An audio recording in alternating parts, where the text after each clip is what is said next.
હું ધોરણ 10માં અભ્યાસ કરું છું. સૌને વંદન. આદરણીય આચાર્ય, શિક્ષકો અને મારા વહાલા વિદ્યાર્થી મિત્રો, આજે હું શિક્ષક દિવસના ખાસ અવસર પર અમારા પ્રિય શિક્ષકોને હૃદયપૂર્વક આભાર વ્યક્ત કરવા તમારી સમક્ષ ઊભો છું. શિક્ષક માત્ર શિક્ષક નથી, પરંતુ માર્ગદર્શક છે, એક મિત્ર છે અને તે આપણા વિચારોને આકાર આપે છે, આપણને ઘડે છે, તેમજ જ્ઞાનની દુનિયામાં પ્રવેશ કરવાની માર્ગદર્શિત કરવામાં મદદ કરે છે. આજે શિક્ષકને પણ આત્મવિશ્વાસપૂર્ણ, સમક્ષ, જિજ્ઞાસુ શીખનારાઓની જરૂર છે. આજે અમે બધા અહીં એવા શિક્ષકોનું સન્માન કરવા અને તેમની પ્રશંસા કરવા માટે એકઠા થયા છીએ જે વિદ્યાર્થીઓની સફળ કારકિર્દીના મોટા કારણો છે. 5મી સપ્ટેમ્બર શિક્ષક દિવસ તરીકે ઉજવવામાં આવે છે, તેમ છતાં અમે દરરોજ તમારા કાર્ય માટે આભારી છીએ.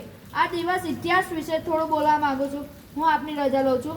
શિક્ષક દિવસની ઉજવણી ભારતમાં સૌપ્રથમ 1962માં શરૂ થઈ હતી. 5મી સપ્ટેમ્બર એ આપણા નેતા, મહાન શિક્ષક ડૉક્ટર સર્વપલ્લી રાધાકૃષ્ણનની જન્મ જયંતિ છે. તેમને 1962 થી 1967 સુધી આપણા દેશમાં રાષ્ટ્રપતિ તરીકે પણ સેવા આપી હતી. ગુરુ શબ્દ સંસ્કૃતમાંથી આવ્યો છે, જેનો અર્થ થાય શિક્ષણ, માસ્ટર, નિષ્ણાત અથવા માર્ગદર્શક. આપના શિક્ષકો જીવનમાં આપના માર્ગદર્શક તરીકે કામ કરે છે. તેઓ આવશ્યક જ્ઞાન આપે છે, જે આપણને શીખવે છે કે કેવી રીતે વધુ સારા માણસો બનવું. આવા નિષ્ણાતો દ્વારા શીખવવામાં આવે તે ખરેખર એક સન્માન અને વિશેષાધિકારીની વાત છે. શિક્ષકો ફક્ત પાઠ્યપુસ્તકના પાઠો જ શીખવતા નથી, પણ અમારા અત્યંત સમજણ અને વિશ્વાસ સાથે અમારી સમસ્યાઓમાં વ્યક્તિગત રીતે પણ મદદ કરે છે.